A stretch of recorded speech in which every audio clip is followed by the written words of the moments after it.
Maligayang pagbisita at pagbabalik po sa ating munting channel. Narito na po, ang karugtong ng ating istorya. Ika-301 na kabanata.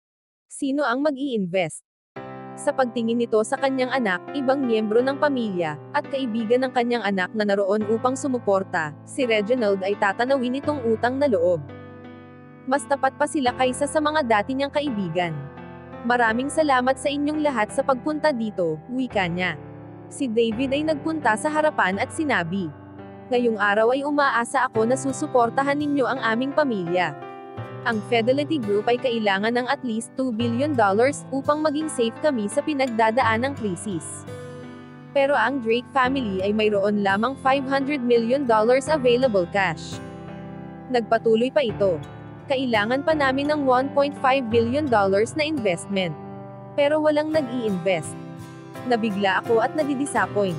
Nag-o-offer ako ng magandang investment opportunities." Nagsalita si Jason Morley, "David, gusto ko mag-invest. Ito ang aking bank card, pakiusap kuhain mo ito."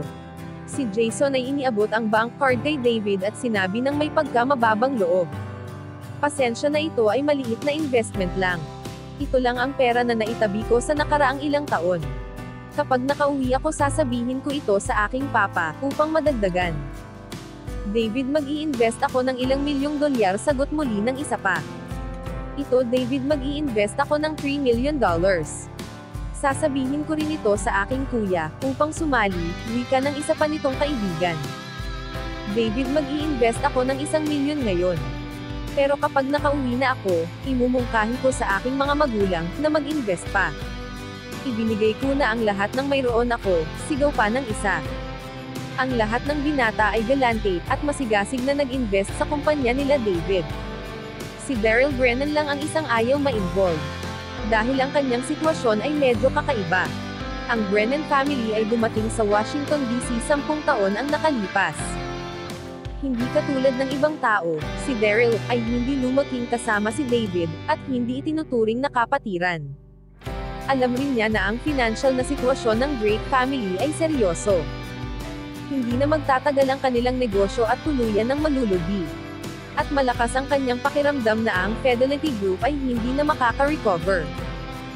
Siya ay nag-aatubili na mag-invest, dahil ang kanyang pakiramdam ay hindi na niya mababawi ang kanyang pera muli. Pero ayaw niya, na siya lang ang taong hindi mag-i-invest sa mga kaibigan nito.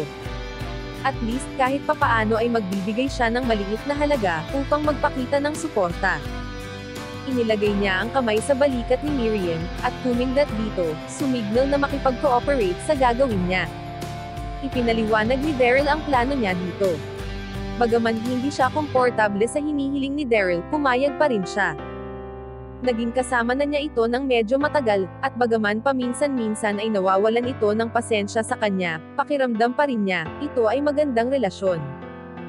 Alam niya na mahirap makahanap ng mayaman na binatang lalaki, na itetrato siya ng mas maayos kaysa sa ginagawa niya. Dahil gusto niyang makasama ito sa pamamasyal, ibinigay niya ang lahat ng kanyang lakas at atensyon dito. Umaasa siya na hindi magtatagal, magsasabi ito na pakakasalan siya. Si Daryl ay lumapit kay David habang inilalabas ang bank card sa kanyang bulsa.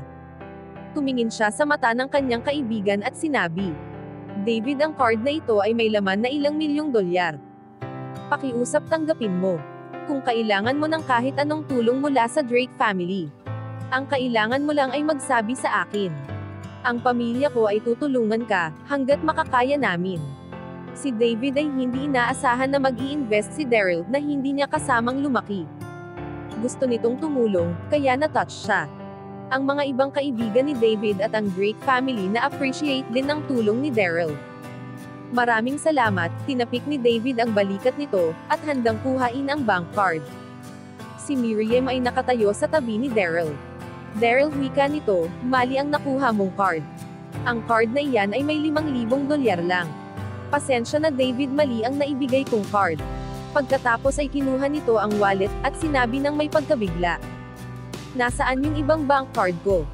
Daryl, nakita ko na inilagay mo ito sa isa mong jacket. Nakalimutan mo bang kuhain ito noong nagpalit ka ng damit?" wika ni Miriam. "Ang tanga ko," wika ni Daryl, na kunyari na nayayamot. Si Daryl ay tinapik ang kanyang noo at sinabi kay David, "David, naaalala ko na ang nangyari. Nailagay ko ito sa ibang jacket, naging pabaya ako at hindi ko ito nailagay sa aking wallet. Huwag kang mag-alala. Ito ay tapat na pagkakamali. Masaya ako na gusto mong tumulong," wika ni David. "Maraming salamat sa pangunawa mo.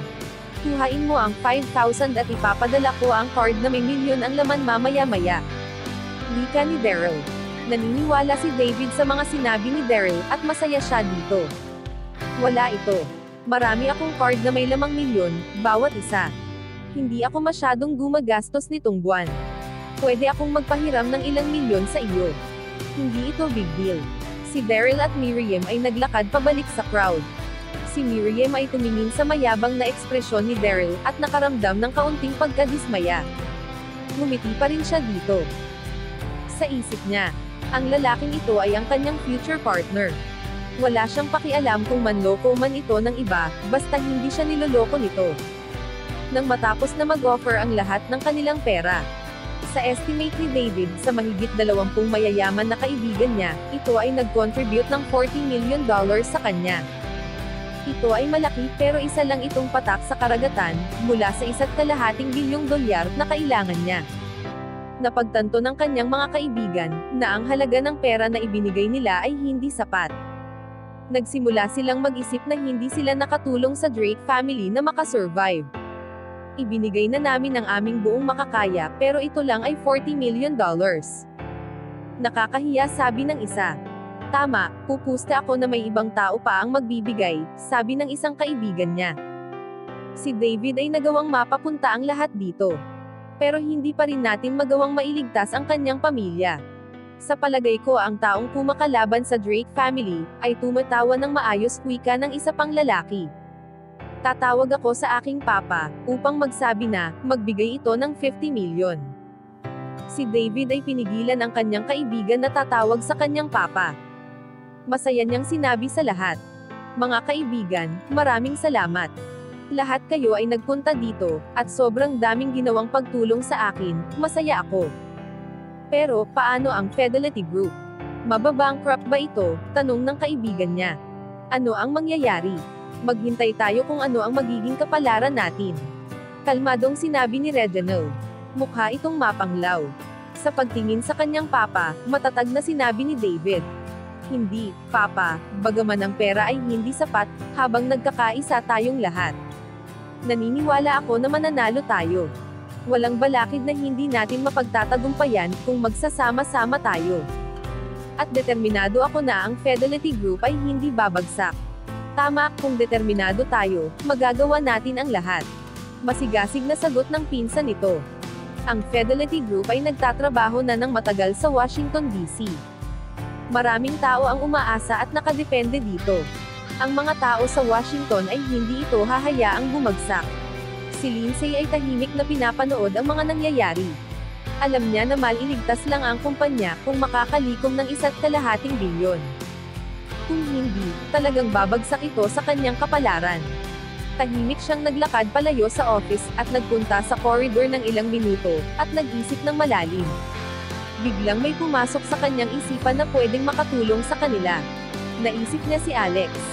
Bagaman hindi niya alam kung anong klaseng pamilya ang pinagmulan ni Alex.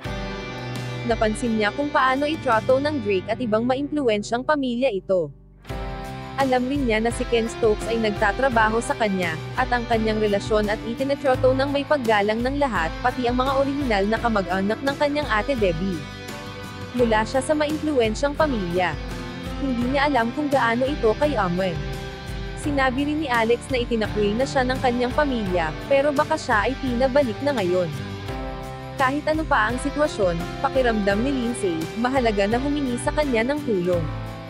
Inilabas niya ang cellphone, at biglang namula ang kanyang pisngi, habang hinahanap ang number ni Alex.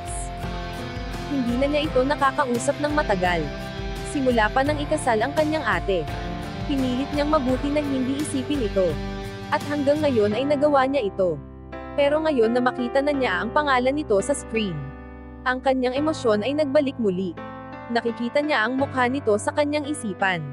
Kinakabahan siya, pero pinakalma niya ang sarili. Huminga siya ng malalim at tinawagan ito.